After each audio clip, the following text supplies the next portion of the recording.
കഴിവിന്റെ അപ്പുറത്തുള്ള കാര്യങ്ങൾ ചോദിക്കുന്നത് അതാണ് പ്രാർത്ഥന എന്ന് നിങ്ങൾ നിർവചനം നൽകി. അതിനാണ് ഞാൻ പറഞ്ഞത് മഹാനായ ഹബീബ് മുഹമ്മദുർ റസൂലുള്ളാഹി, അല്ലാഹുവിന്റെ റസൂല് ഒറ്റ വാക്ക് തന്നെ മതി നിങ്ങളുടെ സകല വലകളും തകർന്ന് തരിപ്പണമാവാൻ. മൗലവിമാരെ, എന്റെ ഖബറിന്റെ സമീപത്ത് വന്ന് എന്നെ വിളിച്ചാൽ, എന്നെ വഫാത്തിന് ശേഷം വിളിച്ചാൽ അവന് ഞാൻ ഉത്തരം നൽകുമെന്ന് മുഹമ്മദുർ റസൂലുള്ളാഹി. അള്ളാഹുവിന്റെ റസൂല് പറഞ്ഞിട്ടുണ്ട്. മൂപ്പരിപ്പ നന്ദിയിലുള്ളത്, പാലുവീലാന്നുള്ള ഓർമ്മയും കൂടി ഇല്ല. നന്ദിയിൽ പറഞ്ഞതിന് അവിടെ പറയുന്നുണ്ട്. പിന്നെ ഉന്തുർന അതൊക്കെ കാണിച്ചു തന്നതല്ലേ മൗലവി? അങ്ങനെയല്ലേ ളുഹ്ർ നിസ്കരിപ്പിച്ചത്? എവിടെന്ന് അങ്ങനെയല്ലേ നമ്മൾ ളുഹ്ർ നിസ്കരിപ്പിച്ചത്? ഇനി നിങ്ങൾക്ക് ഉന്തുർന ചർച്ച ചെയ്യണോ? താല്പര്യമുണ്ടോ? വ്യവസ്ഥ എഴുതിക്കോളൂ, ഞങ്ങളെപ്പോഴും റെഡിയാണ്. ഞങ്ങൾ പറഞ്ഞ് തെളിയിക്കും കേട്ടോ, അതിനൊരു പേടിയില്ല. വ്യവസ്ഥ എഴുതുക, സംവാദം ഉണ്ടാക്കുക, ഞങ്ങളൊക്കെ റെഡിയാണ്. ഞങ്ങൾ ഓരോ സംവാദം ഉണ്ടാക്കുമ്പോഴും ജനങ്ങൾക്ക് അതിൻ്റെതായ കാര്യങ്ങൾ പഠിപ്പിച്ചു കൊടുക്കും. അത് ഉള്ളിലുള്ളവരും പഠിക്കുന്നുണ്ട്, പുറത്തുള്ളവരും പഠിക്കുന്നുണ്ട്, പറയുന്ന മൗലവിയും പഠിക്കുന്നുണ്ട്. അതാണല്ലോ മൂപ്പര് തൊടാത്തത്. ആ ഹദീസിനെ തൊടാൻ കഴിഞ്ഞില്ലല്ലോ. അള്ളാഹുവിന്റെ റസൂലല്ലേ പറയുന്നത്, എന്റെ വഫാത്തിന് ശേഷം എന്നെ വിളിച്ചാൽ ഞാൻ ഉത്തരം ചെയ്യുമെന്ന് മുഹമ്മദുർ റസൂലുള്ളാഹി. എവിടെ നിങ്ങളെ നിർവചനം? എന്നിട്ട് ചോദിക്കാം, നിർവചനത്തിൽ എങ്ങനെ പെട്ടത്? ഞാൻ വായിച്ചു തന്നല്ലോ.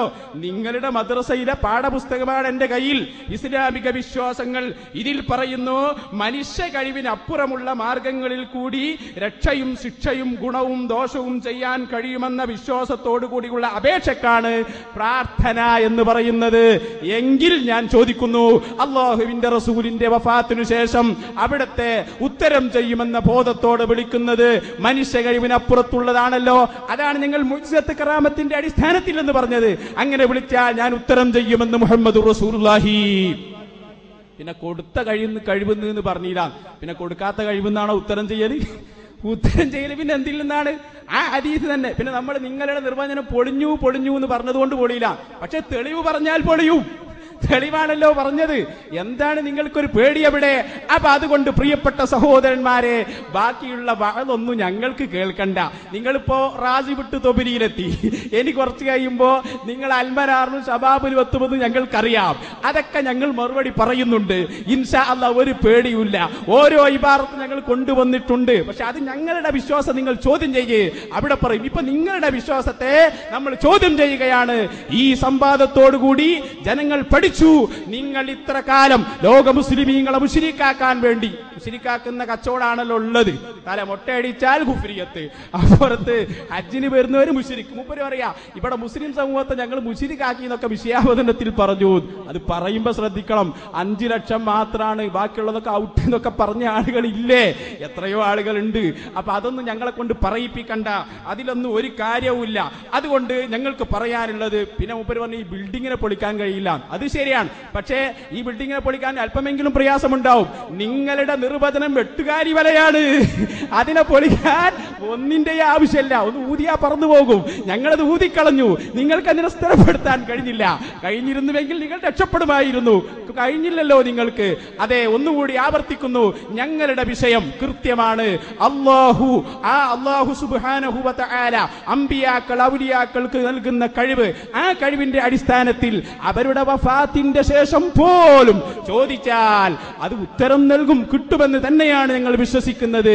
നിങ്ങൾ പ്രാർത്ഥനയ്ക്ക് പറഞ്ഞ നിർവചനമനുസരിച്ച് അത്തരത്തിലുള്ള തേട്ടങ്ങളും ചോദ്യങ്ങളും അത് ശിർക്കാണ്, പ്രാർത്ഥനയാണ് എന്ന് വരുന്നു. അത് അബദ്ധമാണെന്നാണ് ഞങ്ങൾക്ക് തെളിയിക്കേണ്ടത്. അതാണ് തെളിയിച്ചത് ഹബീബായ മുഹമ്മദുർ റസൂലുള്ളാഹി. ഞങ്ങൾ നേരെ അങ്ങോട്ട് പോയത് എന്തിനാണെന്നറിയോ?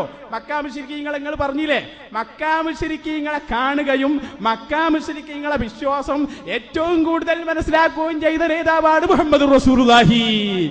ആ നേതാവാണ് പറയുന്നത്, എന്റെ മരണശേഷം എന്നെ വിളിച്ചാൽ ഞാൻ ഉത്തരം ചെയ്യുമെന്ന്. അവിടെയാണ് വിഷയം. മക്കാ മുശ്രിക്കിന്റെ വിശ്വാസം റസൂലുള്ള പഠിപ്പിക്കുമോ?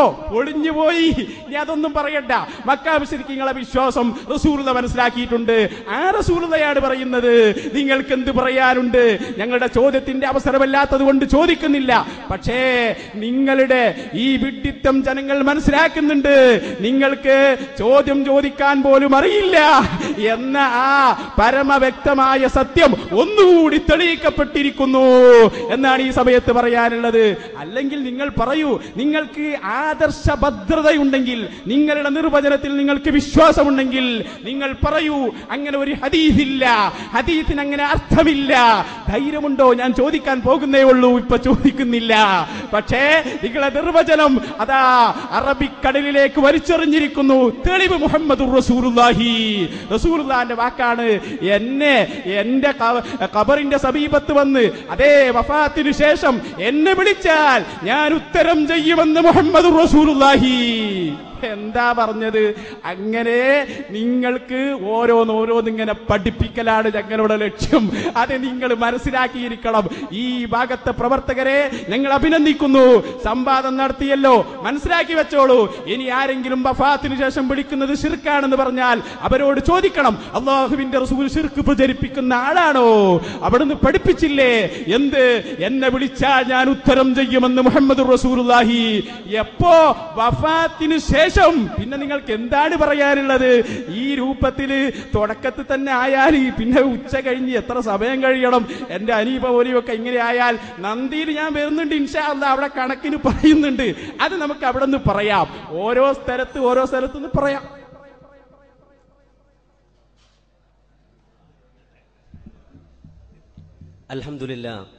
അൽഹംദുലില്ലാഹി റബ്ബിൽ ആലമീൻ. സുബ്ഹാനക അല്ലാഹുമ്മ റബ്ബനാ വബിഹംദിക അല്ലാഹുമ്മ ഗഫിർലി. ഇവിടെ മുസ്ലിയാര് ബന്ധം മനസ്സിലാക്കി വരുന്നതേയുള്ളൂ. റേഞ്ച് ഒരൽപ്പം കുറവായിരിക്കാം. ബന്ധം എന്താണ് എന്ന് മനസ്സിലാക്കി വരുന്നതേയുള്ളൂ മുസ്ലിയാര്. അതാണ് ഇപ്പോൾ മുസ്ലിയാർ ആവർത്തിക്കുന്നത്. കൊടുത്ത കഴിവാണ്. കൊടുത്ത കഴിവല്ലാതെ കൊടുക്കാത്ത കഴിവുണ്ടോ?